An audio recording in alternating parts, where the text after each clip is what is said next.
Good afternoon, it's Tony Hayes again from Paranormal Investigation UK. Today's date is the 4th of August 2022, just coming up to 3 o'clock on a Thursday.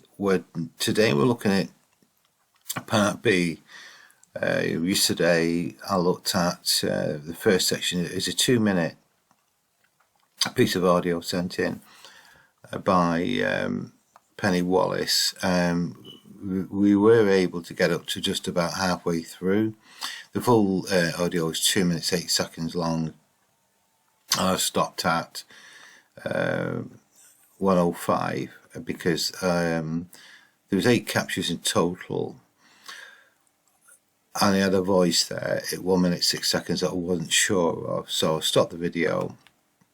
The intention then of coming back today and completing part B of this 2-part segment. The first one I'm going to touch on, which is the easiest one, is a particular voice that came in at 1 minute 6 seconds. I wasn't sure if there was certainly a voice there, if it was Penny or partner or somebody in the environment, although or was it a genuine EVP? And in fairness to Penny, what she actually said was that she couldn't rule out the outside environment. So let's have a quick listen to this. I'll loop it and we'll listen to it a couple of times.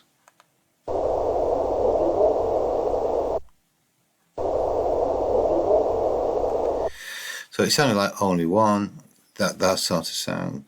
So I've saved it anyway, because even though I did slow that section down by 50%, it's suggestive of an EVP based on that alone.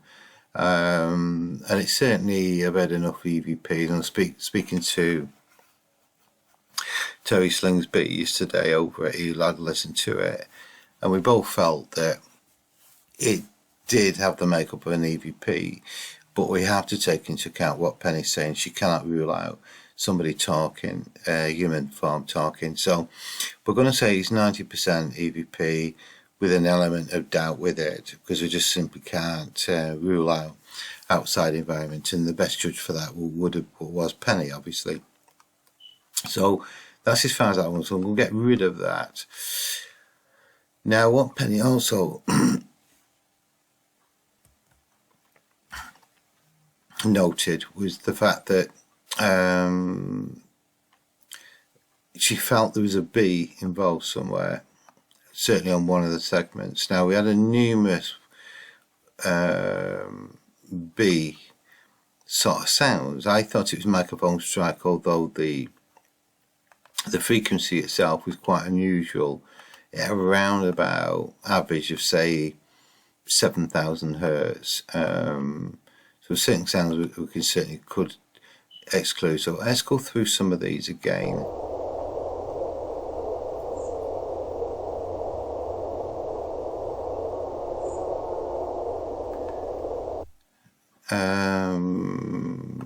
Why are they not loud? I think it's because wrong EQ. Yeah.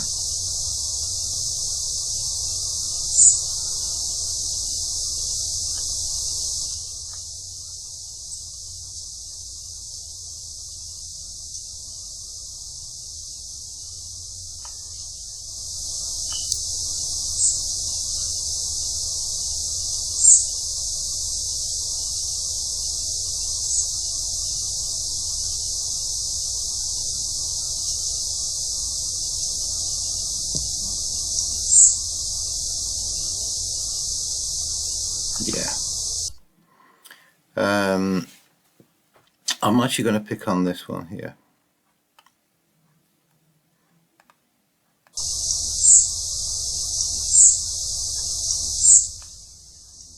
And just go flat.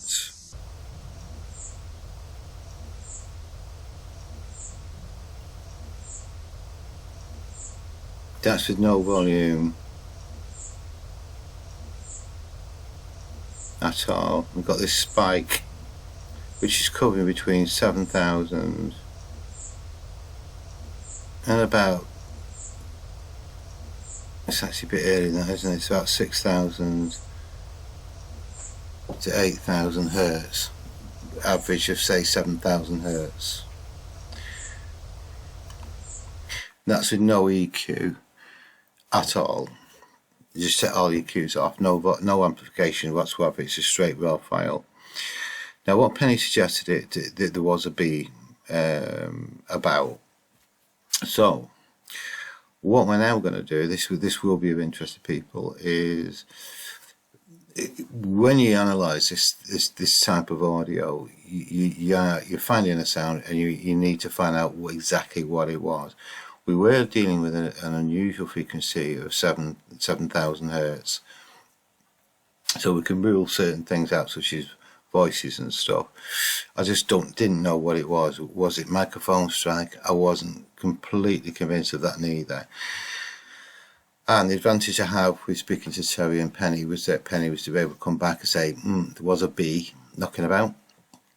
So what I've done, I've got two samples, one of a bee and one of a wasp. And we're now actually going to put them at the side of that.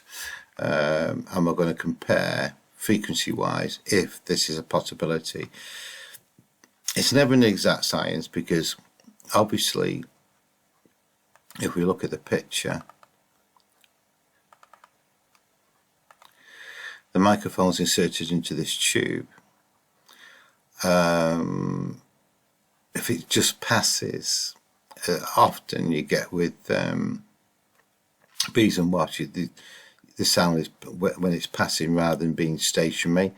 So, but the frequency itself shouldn't alter if it's loud enough. So that's really what we're going to try and do now, just simply to rule out any possibility of this type of insect involved. So I'm just going to bring in, I'll actually bring in two tracks, I think.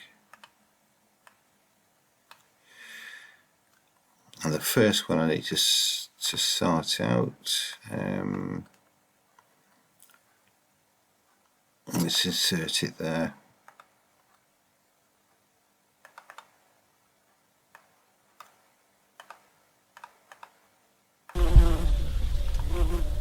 So that's the bee,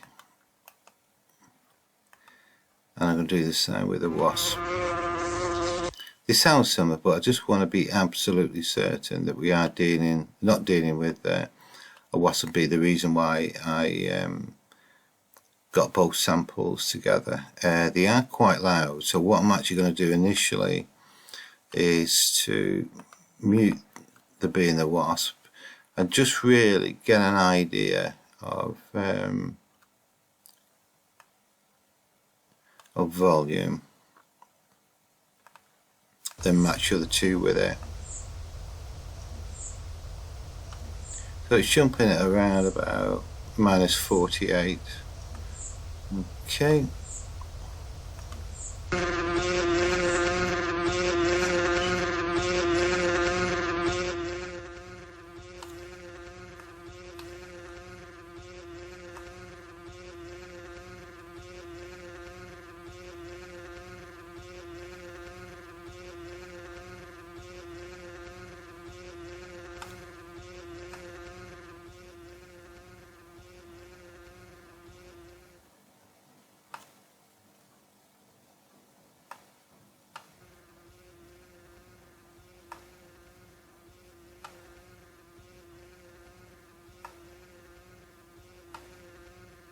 Yeah, I'm there or thereabouts with that one. So that's the, so switch them over.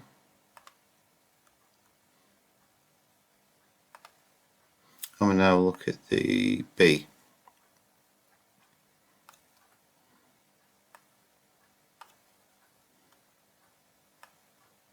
See if we can match that one volume wise.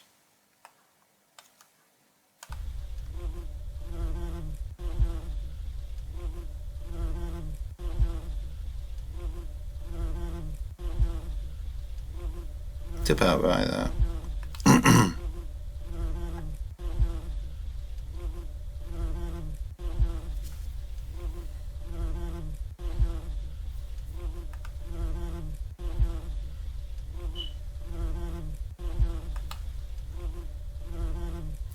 So what we can do, there's a little bit of bass rumble you can see there, which is going to distract. I think it's just where the microphone's moving about. So what I'm actually going to do with that one, I'm actually going to get rid of it.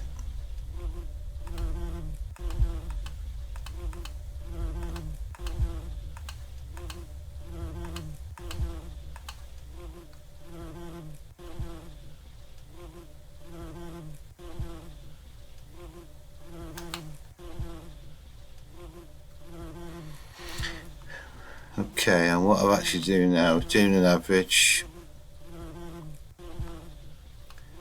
of the full sample, and we'll take a screenshot.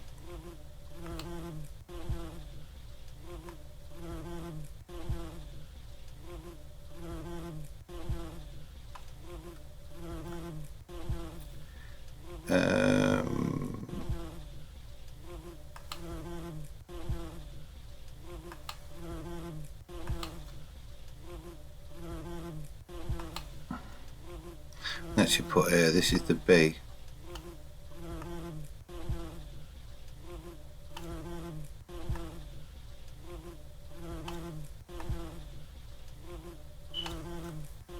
That'll do for us.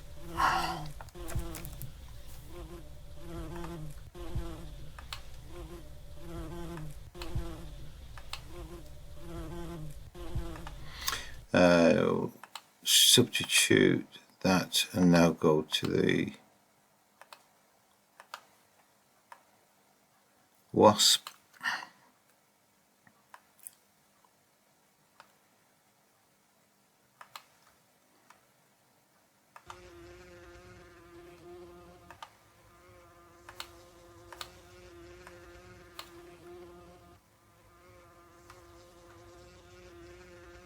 I already know, I think those that are watching it now would already make your mind up whatever penny recorded wasn't a wasp or a bee.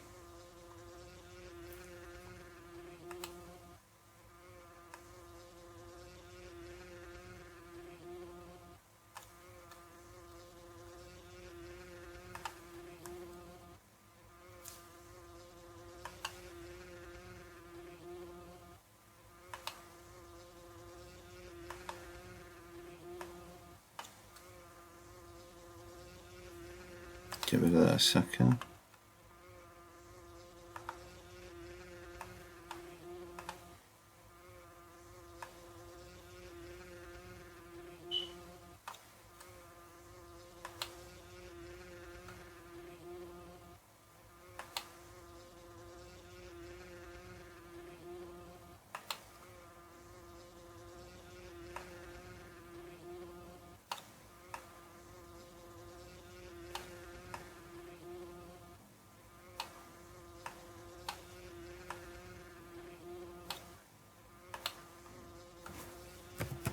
At the end of the day, its investigative job is to go and analyse it and find explanations, and a high number of times there is a rational explanation for it. Okay, so let's just clear the pipes on that one, and we now just go to the top one, which is this sound here.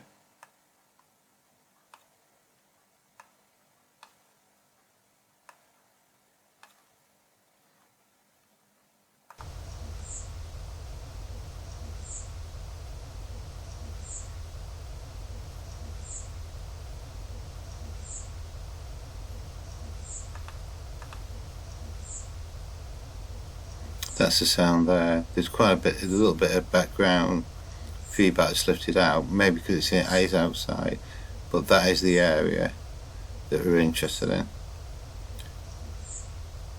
So let's just take an average.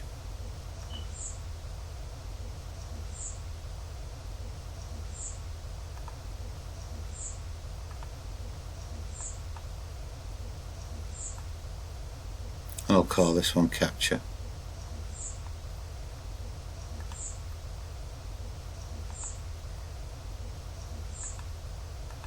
And what I can do,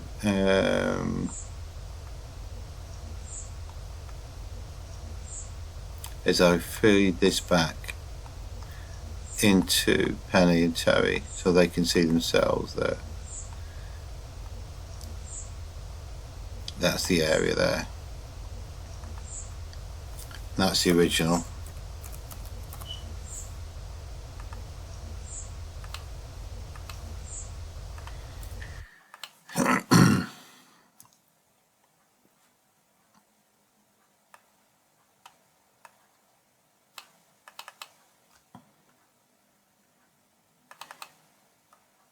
There's the bee. Just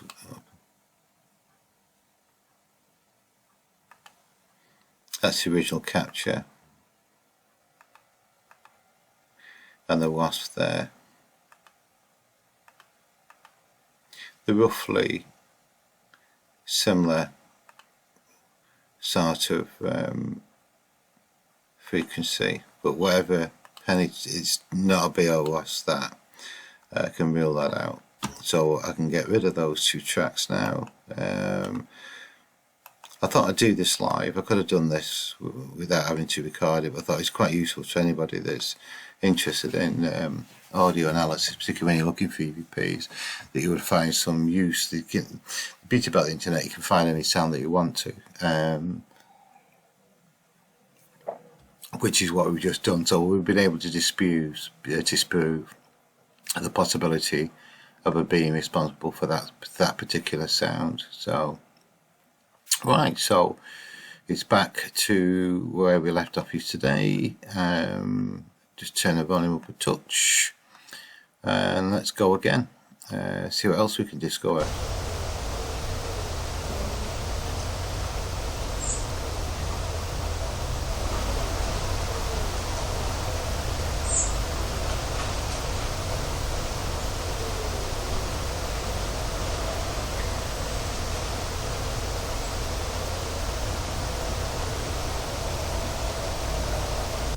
I'm not using any EQ whatsoever, I've obviously amplified it.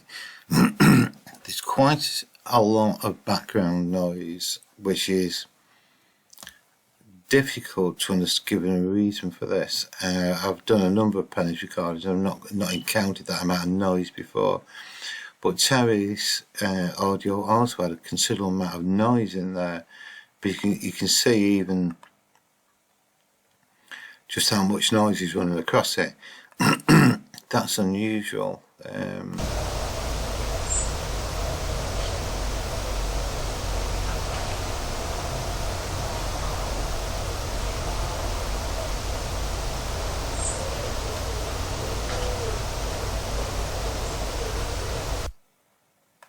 Yeah, there's voices there again.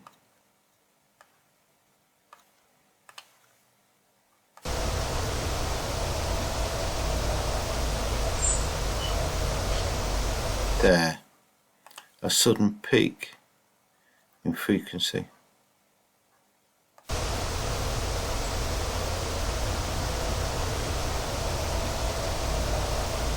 There.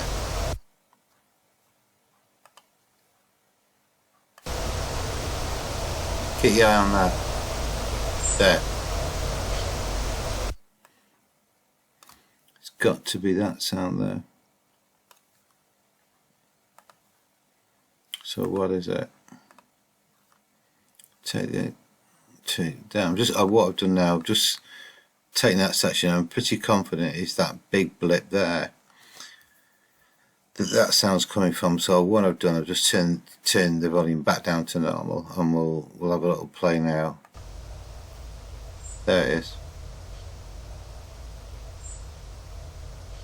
This is background noise. So what we can actually do with this is simply just take it all out.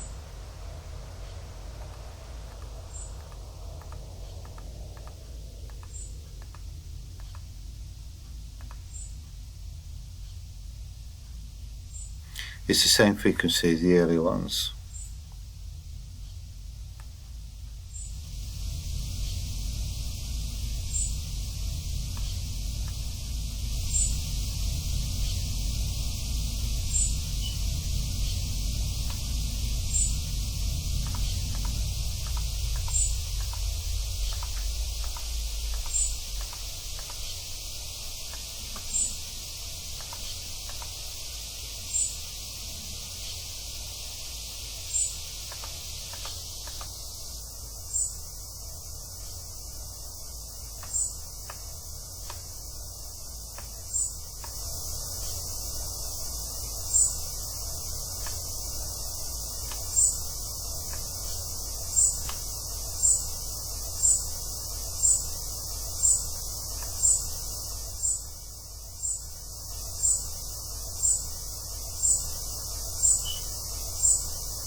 That's the sound.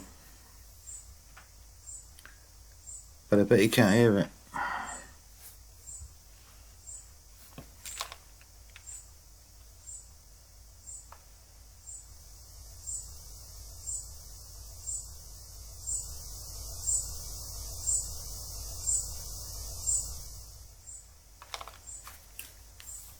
It's the same sound as what the other ones were. It's moving into the territory where, as you get older, certainly over the age of 40, you begin to lose the ability to listen to high-end frequencies. It's the first thing that happens with hearing loss. We don't really encounter frequencies much above 6,000 hertz, to be honest. You might get the odd whistle, that type of thing, but that's about it. So you can clearly see, and it's relatively loud, that is. We know it's not an insect because we looked upon that one before. I just don't know what it is.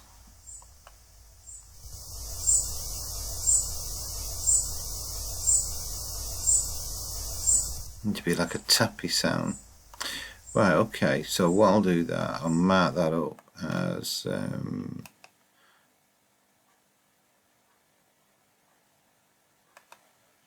I think that's 9, I think. I'll call it 9 tap.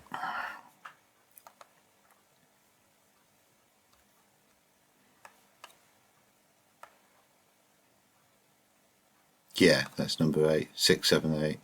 So we're now on the 9th sound.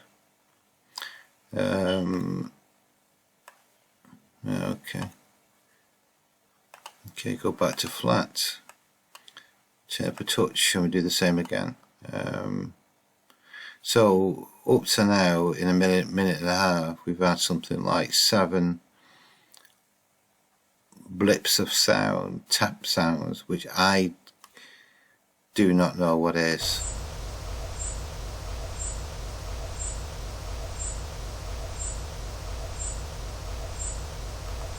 As you hear that now, you could probably suggest that it's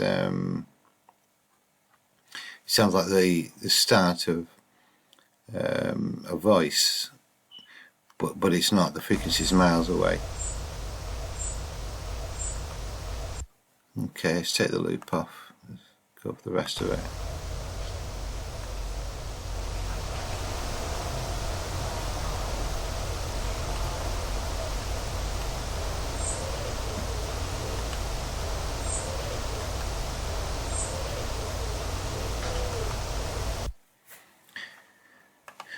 Yeah, there is another one there.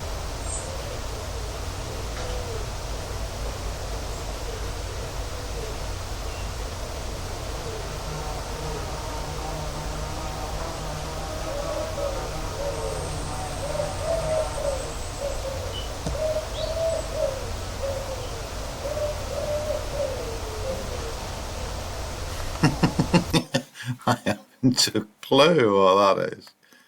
What on earth is going on there?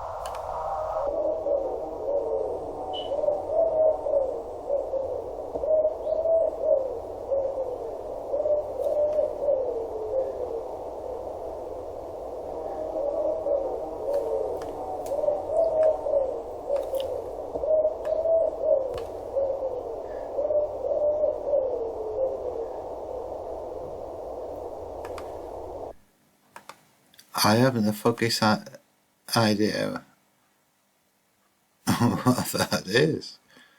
Another question for Penny. It's a little bit short of this movie today. Seems to be, but there's a hell of a lot going through. If you take the 2 minutes 6 seconds in total, we've got 9 captures and this sound at the end, which is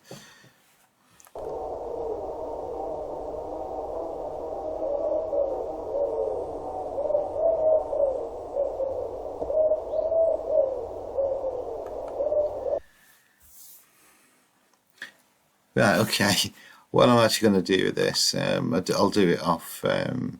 I'll save the movie now anyway. I'll actually save this section for Penny to have a listen to, and she can advise me what that is, because I really don't have a clue. That is super strange.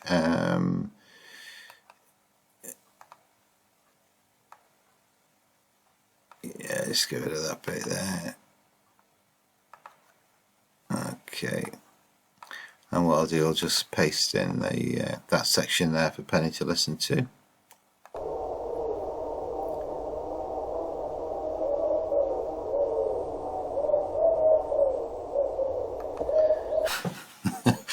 And see what that may be. It's, you know, someone's come into the environment, and that's the reason why she stopped at 2 minutes 6 seconds. That may explain it, but I'll wait till Penny come back.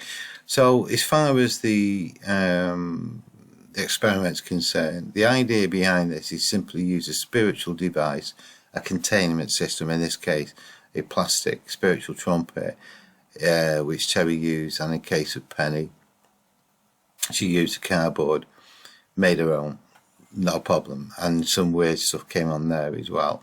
We're certainly going to be progressing with this experiment, hopefully, and there will be others to follow, so keep an eye on them on YouTube. Any thoughts or comments, please pass them on the YouTube or send us an email. Okay, see you soon, bye.